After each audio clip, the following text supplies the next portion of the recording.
Hi everyone, I've been asked to do a tutorial on setting the timer numbers up on a shot with the arm and the heart, and so what I've done so far is just bring a clip in. I've chosen the range I want, and I'm going to, I've already tracked it. You should be able to do that yourselves because there's already a tutorial for that I did with the car and stuff like that, and I think I've gone through it with most of you on the actual arm to some extent. What I've also done is I've just added a little levels effect to try and bring it up to a grade of some sort, just so we can see what's going on a bit better and integrate any effects we do. So having tracked it, first thing I'm going to do is put a new solid in, and then I'm going to add the tracking data from our arm track onto the turquoise solid as a pre-comp. So first thing we do is pre-compose the solid, move all attributes into new composition, and call this timer. So this is going to be the composition within which we put our numbers and the effects on it. So I'm going to create track data in the Mocha, and I'm going to choose the layer to export to timer, and then I'm going to apply export. One thing I should say actually before I do this, in fact let me just go back.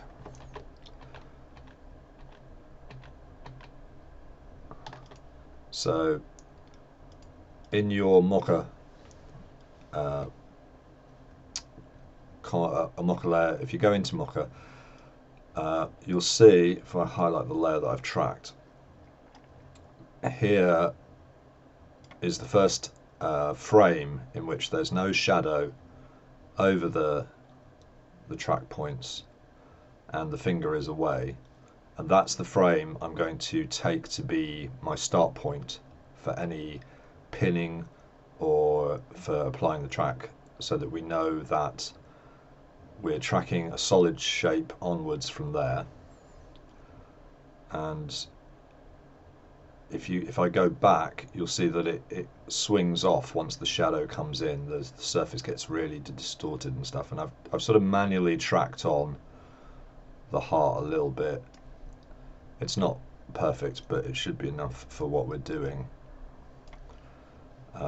because at that point the effect is going to just be coming out from the finger at 1, 2, 3 frames before I track solid. So it doesn't really matter if that section of the track is dodgy, because we're not going to see the timer really until 3 frames at least. It's going to be just zooming out, and we can manually adjust the timer's origin point during that process anyway. So 3 frames on from the finger touching it to the place where we're going to actually make a note and make all our effects sort of track onto the right place.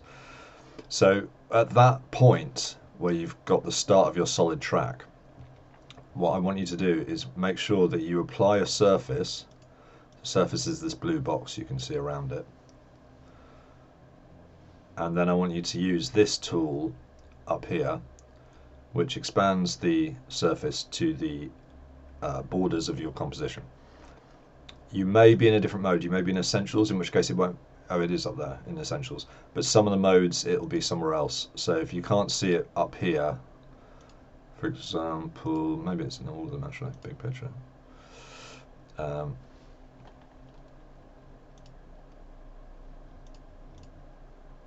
So just make sure that you know where it is. It might be down here. Just click that button on the first frame of your solid track, so that you set the planar surface to flat to your composition window. It's very important you do that, otherwise your track won't be in position that you want it to be facing camera. So save that, close Mocha. At that 3rd frame, so let me get rid of this timer thing. So we'll remember that it's finger 1, 2, 3. That's our first frame of solid track. I've put a marker there just to remind myself. If you want to put markers in It's the star button on the number keypad. And you can move between markers by pressing J or K to go left or right from marker to marker. At this point, we're going to create our tracking data for layer 1, because that's the only layer we've got. And we're going to apply it to, we're going to export it to the level, to the layer timer, and apply the export. So now you can see on the on the exported layer, we've got a whole load of corner pin data that determines where our timer composition is going to be. And if I turn this on again so you can see the solid, at that frame, this keyframed first frame of our solid track, it's going to be face to camera. As I go through the composition, you're going to see that it wobbles in relation to the track that we've done. So now we have to create our timer. So we'll go into the timer composition and we'll turn off this turquoise layer. We'll take a copy of this footage layer, so Control C or Command C on Mac, and we'll paste it in Command V and we'll put it below our turquoise layer. This is just so we've got a reference for where our for where our timer is going to sit while we build it. Just turn that off for the moment, and now we're going to actually build a timer. So choose some text. I've chosen a font called Neo Sans, and I've set the colors to be blue. I've made it bold and I put it all in caps.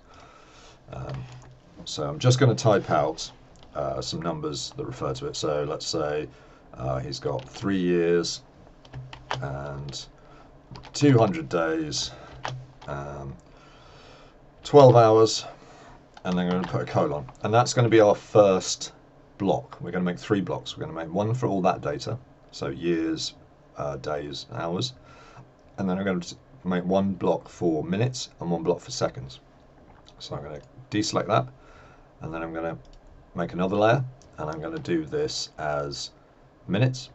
So what we'd like to do in this shot, I think, is have it tick over from 1 minute to another. So we're going to start with 3, put a colon in, and then we're going to hit return and go to 4 and put another colon in. And then we're going to position it so it fits next to our timer. And if you want to make sure that it's exactly where it should be, one thing you can do is click in this little box down here that's got the sort of boundaries and a point in the middle, and then choose rulers. And then if you click on the ruler bar, you can actually bring a ruler down, sort of a guide down, and you can use as many guides as you like. And you can use that to level up your different layers of text. So if I'm just going to move that turquoise solid out of the way.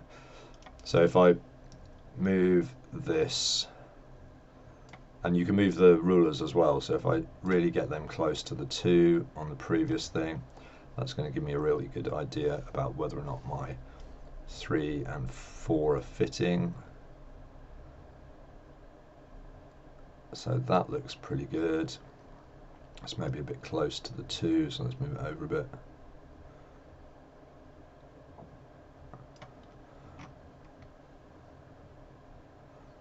So that looks pretty close. And then I'm going to make another layer. So I'm going to choose my text tool again, and this block is going to be seconds. So what we want it to do is click over 58, 59, 0, 1, 2 maybe. The clip's about 5 seconds long, so 58, and we don't need a colon on the end because this is the last number. 59, 00, 01, 02. And then I'm going to line this up again in the same way I did before. Be aware that if you have snap on, when you move this, it's going to try and, from a distance, so if I zoom out and try and move it, it's going to try and fix the anchor points to any line. So you can see it kind of jumps. If I get this anchor point close to the line, it's going to try and pin it to the line. It'll be easier to do when you're zoomed in. So something like that. So that distance looks okay. A little further to the left. So that's going to be our timer. And the next thing we're going to do is we're going to move it up as the time goes through the scene. So that's going to be because this clip is in 25 frames a second, that's going to be every 25 frames one of those counters moves on the seconds side. So first thing we're going to do is we're going to pre-compose all of these so that we have a single timer layer that we can then put effects on. So Control-Shift-C or Command-Shift-C, and call this timer sections. If we go into timer sections, we can now start affecting this. So first thing we're going to do is we're going to put a keyframe on the seconds and on the minutes so that we know where they're going to click over from. So referencing our original pick, this is the first pick at which you'll see the timer clearly. First point in time where you see the timer clearly. So this is the point at which we really want to start our timer moving. So if we go to the minutes comp, in fact what I'm going to do actually, I'm just going to pre-compose these as well and call them not hours, years, days, hours, and oh no, sorry, that was the seconds one, wasn't it? Oops, let's just undo that. Let's try again. This is the seconds one, so seconds. This is the minutes one, so minutes, and this is the main one, so years, days, hours. And that way we've just got a composition for each that we can move around if we want to at any point for any reason. So let's go to the minutes one. What we want to do is have those text positions move up over time. So we're going to keyframe our seconds. Let's start with the seconds actually. We're going to keyframe our seconds to begin here, and then we're going to go forward 25 frames, and you can do that by going over here to the time values on the top left of your timeline window, and just clicking plus, adding in plus 25, and that's just going to do nothing. plus 25. There we go. Okay, so you have to highlight the whole thing rather than add it onto the end. And at that point, we're going to put a positional keyframe in. We're going to go back 3 frames, and I'll explain why in a minute, and put another position in, another positional keyframe. Go to the last keyframe, and now move your seconds up so that they are in the correct place for the next part of the timer. Go forward another 25 frames, plus 25, and do the same thing. Click, go back 3 keyframes, click again, back to the other keyframe, and move it up.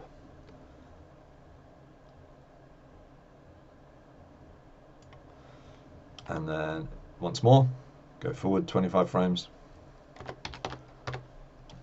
add a keyframe, go back 3, add another keyframe, go forward, and move it up again to be 1. Now I made a little mistake there, because in my seconds comp, when I composed it, it wasn't all visible on the window.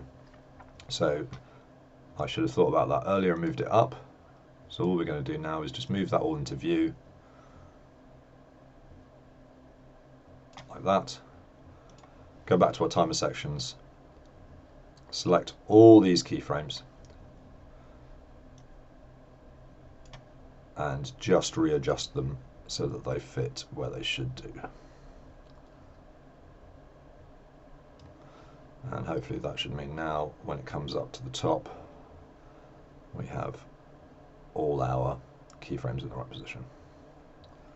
Maybe just a little bit higher. We seem to have lost that a tiny bit. Let's go back and make sure that first one's in, so that first one can be a bit higher. So if we just move them up a tiny bit, remember to select all your keyframes so that they stay in relation to each other.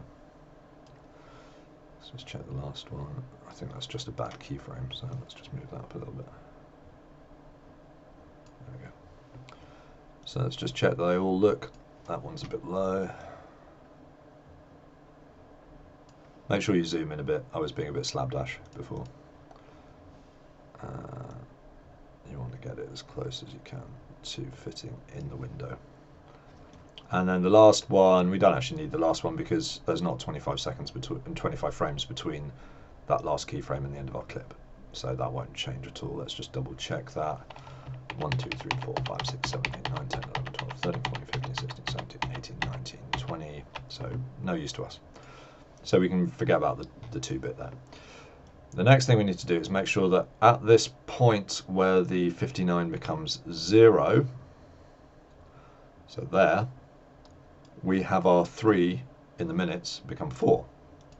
So let's go into the minutes layer. We'll put a keyframe on the transition point, so the 3 frames before. And then we'll go to the next one. So when 0 comes up, we also want 4 to come up. So we'll just adjust the 4's position so that it fits at the same time. Okay. So now if you play through, you should see 58, 59, and then when the 0 hits, the 4 comes up. So 58, 59, 4. Yeah? Fab. That's exactly what we want. So that's all working fine. So let's go back to our timer window and just affect this so it looks a bit more exciting. And what we're going to do there, the first thing we're going to do is we're going to make sure that we can't see all these extra numbers, because what we don't want to happen is for the 3 to be visible once it changes to 4. But what we might like to do is have a little section where it fades into view just outside the area where it's going to stop. So to do that, we're going to draw a mask over our timer section. So we're going to draw one just above, outside the compositional window, and we're going to make it subtract. And then we're going to do the same for just outside the compositional window, below, and we're going to make that one subtract as well.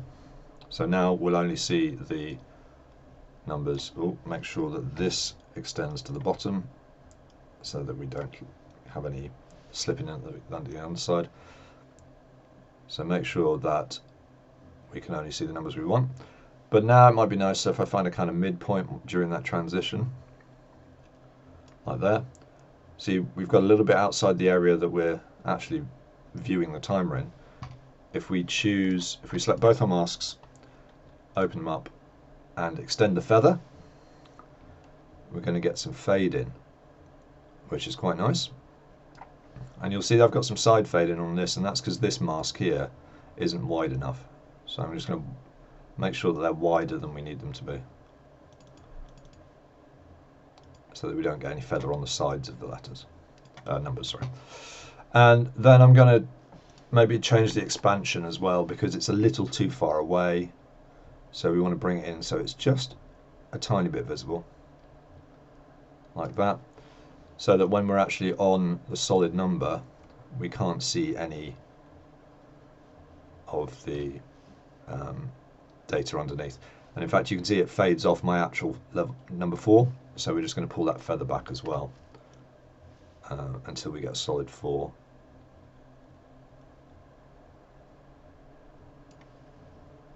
Let's check the transition. Oh, I've put it on 0, that's not very clever.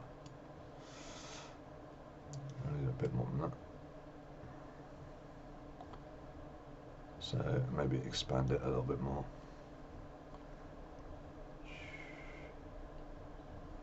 Something like that. And then check that we've got solid 4.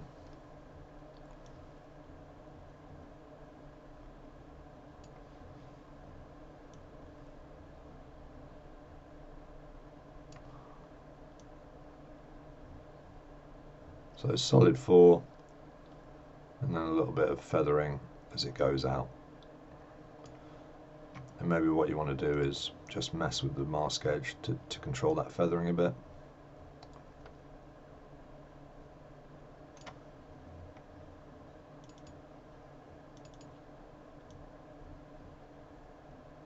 Something like that. And then maybe increase the feather. Oh, let's make sure you've got both your masks selected so they do the same thing. Something like that. So now we've got a little bit of feathering over our numbers, but when we move to a solid number we don't have any extraneous data. So we can play that now. You'll see that as it changes we get a little bit of draw in from both sides. And you can, the three keyframe transition I've put in when the numbers move over, you can make that 5 or 7 or whatever you like to increase that effect if you want to. So you'll see it more if I get into the timer sections. If I select all of these keyframes that are the 3 seconds before and I move them a little bit further back, when you play through it in the timer you'll see a more gradually aware. So that's actually quite nice, so maybe we'll keep it at that. You see a little bit more of the, I'll just zoom in so you can see when it comes in you get a little bit of fade where the numbers come in, so that's quite nice. So next thing we need to do is make this look more digital maybe. So what I like to do is I'm going to take this solid that I had before, and I'm going to put it above, turn it on, and I'm going to choose Effect, Generate, Grid, and then I'm going to change the size to width and height sliders. And I'm going to turn the width right up beyond the realms of our boundaries, and you'll see it leaves a center line, so I'm going to change the anchor point to be outside our composition, and that way we won't get any central lines, we'll just get vertical ones. And then I'm going to change the height down to about 7 I think, so that we get some striation. And then I'm going to tell the timer sections comp, so the one with our numbers in, to only appear where the lines are not, and we get this nice effect.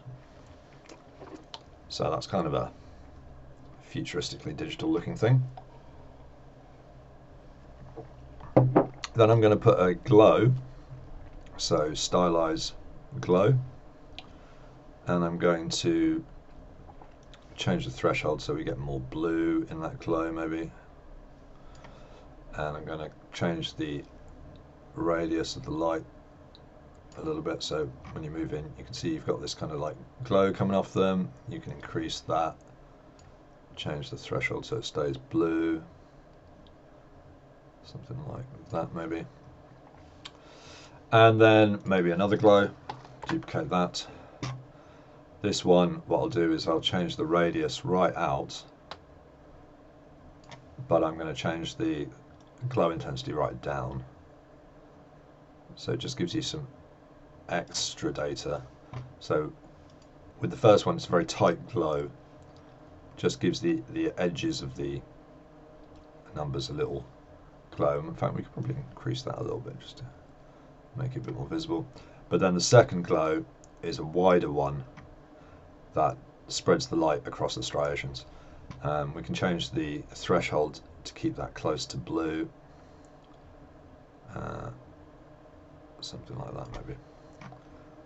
So now we've got a nice tight glow and then a more varied one. We could even move that out a little bit more, something like that maybe. That looks pretty good. And that's our timer. So if I play it in the main comp, it'll be there until it changes, etc. Now it looks pretty wobbly there, but that's because it's not pinned to the correct place and it's a lot larger than we need it to be. The further away from your pin you get, the more wobbly your track is going to be. So ideally what we should have done is we should have tracked an area similar to the area we want to put this timer into, but unfortunately the data on the arm wasn't good enough because of the shadows and the wobbliness of the arm and the heart not being dark enough. That meant that the track wasn't consistent across a larger area. So I've tried to make the track specific to that so that it's solid, but it means that we're going to have to keep our timer kind of small. If we wanted the timer to go further across the arm or display down the arm, we'd have had to track the whole arm, and that's a much more complicated process, and I didn't want to do that for the tutorial because I think that's hours of fiddling back and forth rather than just showing you how to do it. You can do that for yourselves. So I'm going to go to this marker point where we know our timer exists, and then I'm going to go into my timer, because remember it's tracking a solid that's the plane of this entire composition, but what we want to do is position something in that plane, so we need to go into our timer window, and we're going to turn on this copy of our track again, and then we're going to use the corner pin effect, so distort corner pin, to position this timer how we'd like it to appear on that first frame. So we're going to want it to be a lot smaller to begin with, so we're going to pull these down.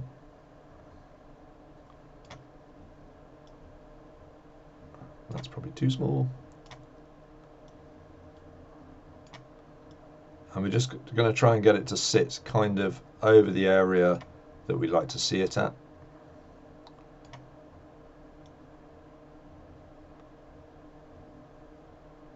And it's important to try and keep these corners in a kind of square shape. If it's sort of, if one of the points is outside a kind of general square, it's going to mean that that point tracks differently because it's taking it away from the nature of the square that it was built in. So you can see my 8 is a bit bigger than my 0, so we need to make the 0 a bit bigger.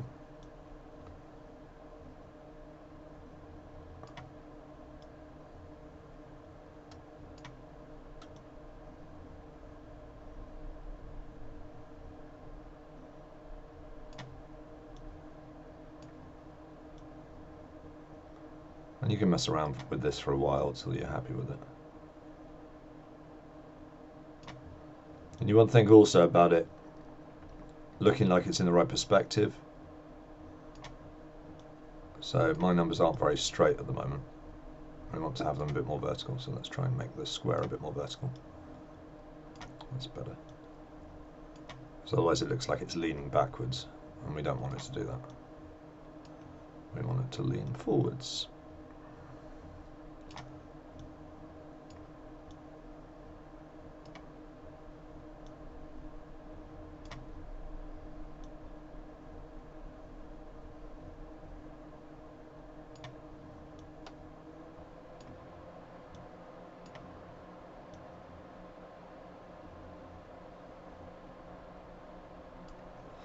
So that looks reasonable. It's kind of in the middle. So we got 1, 2, colon, 1, 2, 3, colon, 1, 2, colon, 1, 2, 3, 4, 5. So we want the center point to be kind of, yeah, it's more or less in the right place.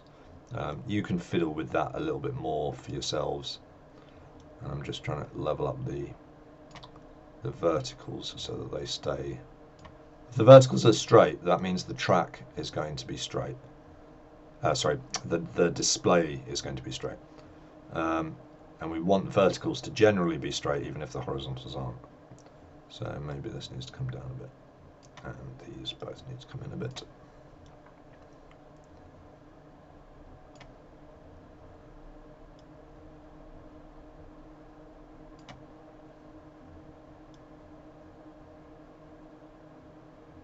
And you'll see you can use rulers here as well, so you kind of want your verticals to line up a bit. That's going to keep the edges clean. So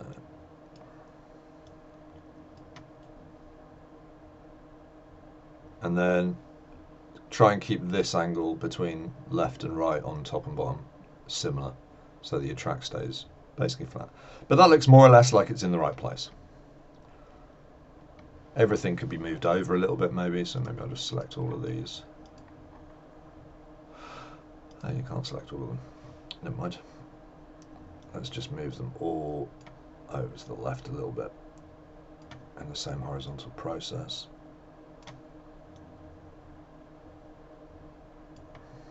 That's maybe a bit too far. It's snapping again, which is annoying.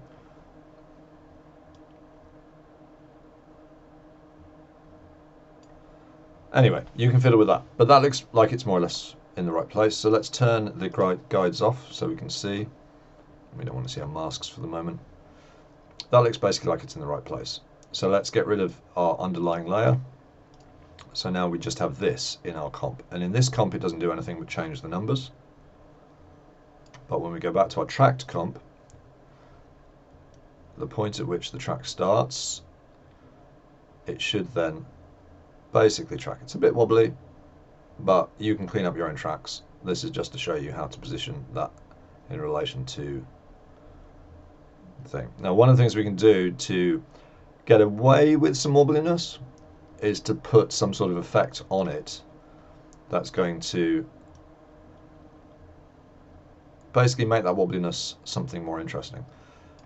So what you can do is if you go to into your timer comp, select your timer layer, you can try adding some turbulent displace.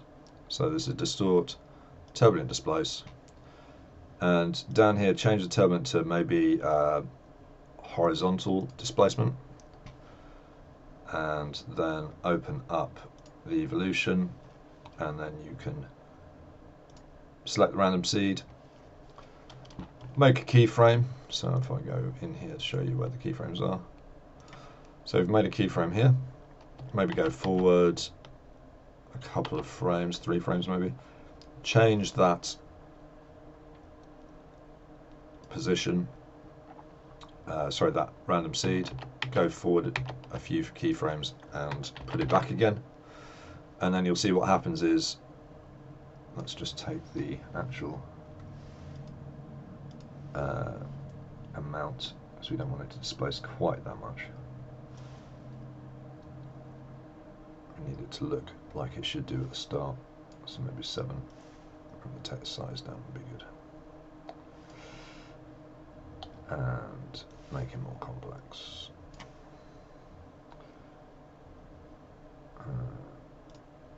Turn that on as well. So we've got a timer, and then it just does a little wiggle actually in the timer, and you can make this stronger if you want to. You can increase the amount of displacement if you choose to, and then you might also want to key that amount at the strong point of the change, and then make it 0 for the rest of it so that you actually see the timer normally, and then it goes wobbly, and then it goes back. So copy that 0 amount keyframe back across.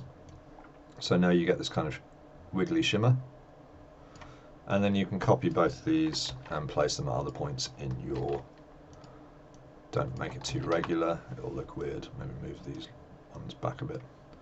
So now you get this sort of thing, shimmer, shimmer, shimmer, and that might help our wobbliness. So you can play around with that. Better track will mean that you get better results. So the next thing we need to do is make sure that the timer itself doesn't appear until he presses the button. So we're going to go to that first frame of finger, touching the thing. That's the first frame at which we see anything. And we're going to just pull the timer layer back so that nothing exists before that. And at that point, we're going to make our timer layer shrink down into the position we want it to be, because we want it to rise out of there so that at that point it's in the right place. So let's click the position and sorry, first things first, we want to move the anchor point for this comes to the middle, actually probably the middle of the heart maybe, so it shrinks down into the heart. And we're going to put position, sorry, that was the pan behind tool up here, this funny box with other bits inside it. That moves the anchor point without moving the layer. So click position and scale for our first frame, and go back to the first frame where it's not visible, and reposition your layer so it actually looks like it's where it should be. So something like that. And then we'll just make that there so that so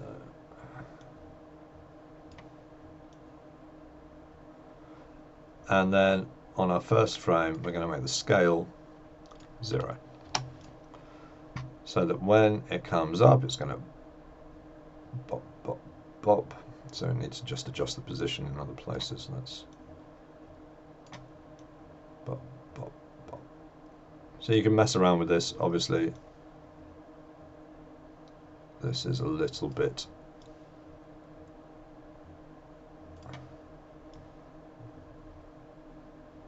so that one's a bit out.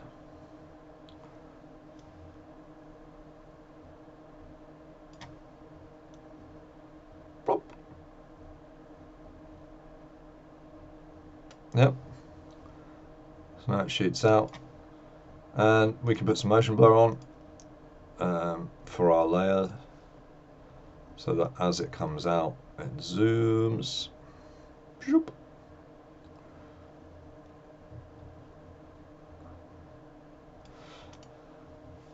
And then we can add some more effects if we want to. So maybe we want another glow.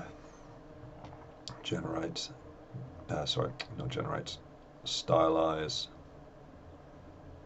Glow. Make it even better. And maybe we'll do the same thing here. We'll duplicate the glow. We'll make that one where it stood, but we'll make this one a lot wider, so it's affecting like the area around it. Maybe bring the intensity down. And maybe bring the threshold for the color down so we get a nice blue. And there you go.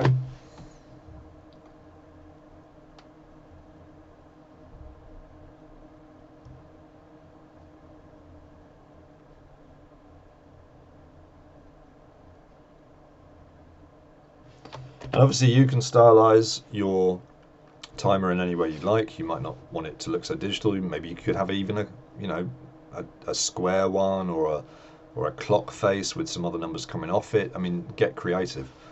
You know, instead of that timer, you could have something like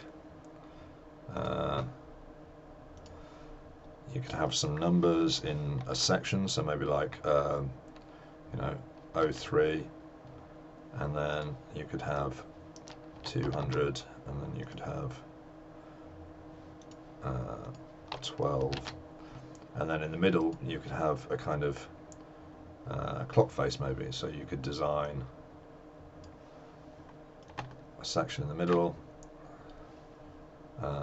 fill it with a a dull color, maybe like a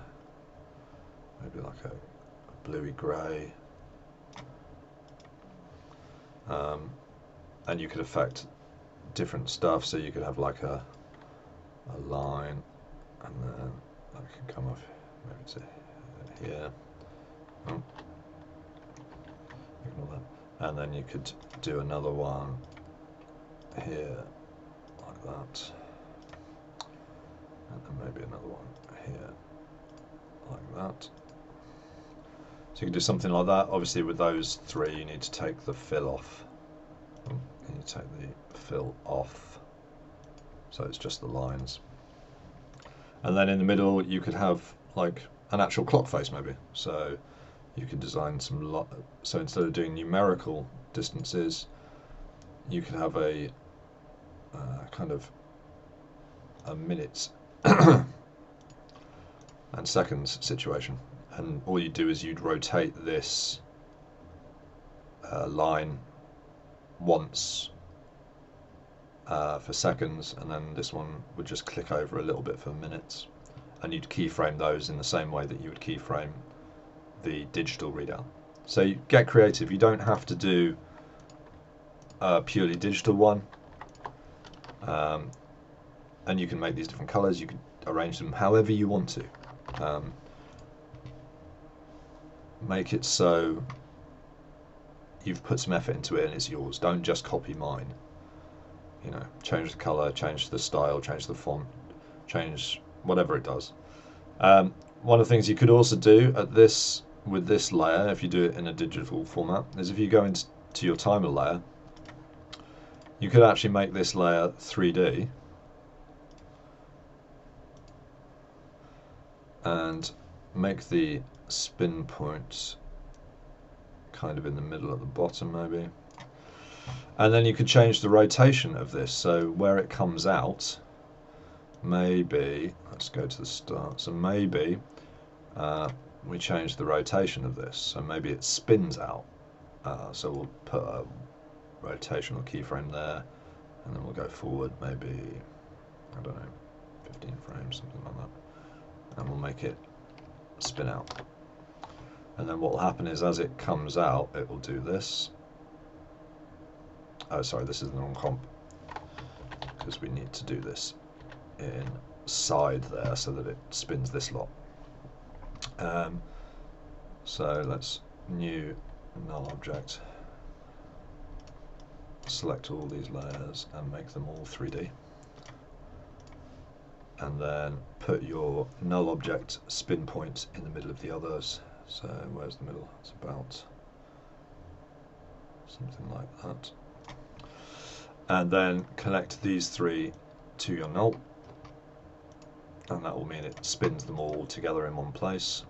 Put a keyframe in, move forward a little bit, rotate that once. So now these will spin in space, like that. This is just an example, you don't have to do it like this. And that means that as the timer comes out in this comp, it will rotate. Oh, that's interesting. Now that is because our masks are on the timer layer. So we would have to construct this differently, because you can see what's happening here if I put masks on and I take the corner pin off for the moment. So those masks are in the correct place there, but because we're spinning the layer within, as we do that, they slip beyond the masks.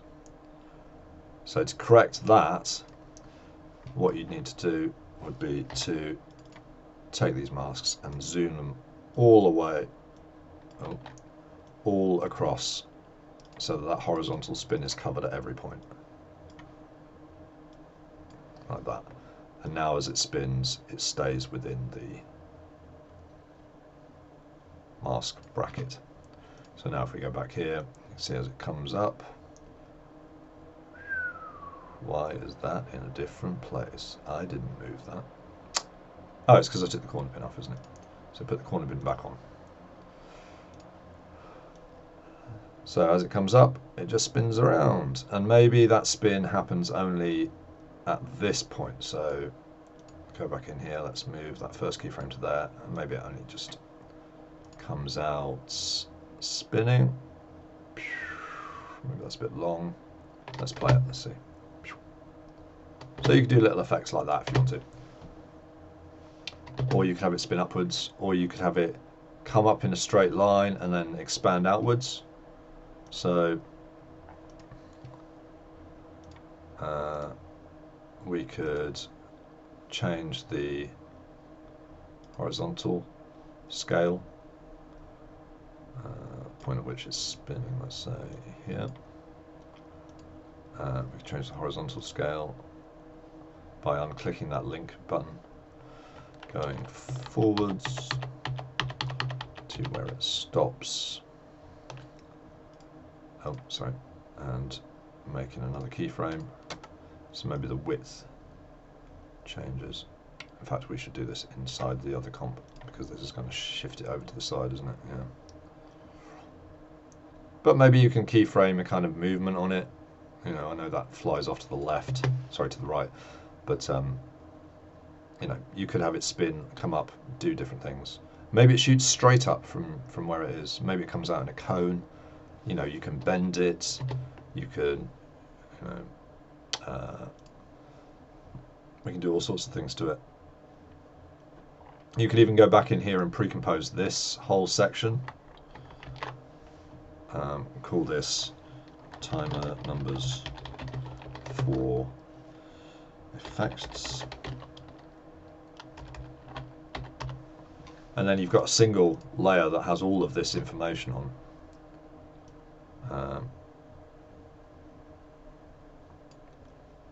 So you could start affecting this. What you would have to do is go back to where we put those other jumps on. Let's just take that back to where it should be. Reset those, take that off. Don't want any keyframes on the scale. So now that you've got, where are we? Timer numbers for effects. Now you can do whatever you like with this. So you could keyframe. Maybe we don't want a keyframe. Maybe we want it to come in with a, let's see, a ripple pulse. I don't even know what ripple pulse does. So let's have a look. Let's put the center in the middle of our layer. Let's animate the pulse level. No idea what that means. Time span 1 second. Amplitude. What does this even do? I don't think it does anything. Don't know how to use ripple pulse. Never used it before. I was just trying to find something interesting. Let's use something I do know what it does. Maybe we could use mesh warp. Mesh warp sort of cuts your comp up into sections that you can then move. So maybe we'll take this down to maybe 1. So this is just splitting your comp up into movable sections. So maybe at the start keyframe, we will put a mesh keyframe there, and then we'll go forward to where it appears. Bing, and then we'll put a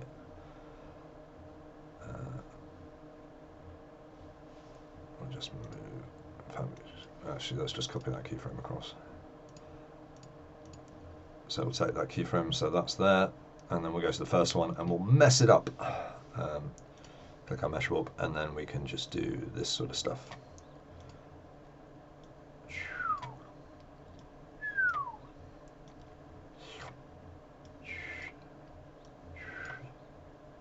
You know, maybe you've got a really organic kind of world in which your stuff lives. Maybe it doesn't act like it normally. Actually, let's not move the middle one. So now it kind of goes. You know, you could add in that kind of visual distortion, and now it'll kind of go weird. So get creative. And good luck, and I'll see you on Wednesday. I shall upload this now, and hopefully Steve will let you have it, and by the time you're hearing this message you'll already have seen the tutorial, so that's a bit counterproductive. Never mind. Enjoy. If you've got any questions, ask me. I think you've got my email. I think it's liam.capper.starr@lipper.whatever. If not, ask Steve to get in touch with me. That's fine too, and I believe I will see you all on Wednesday. Bye bye.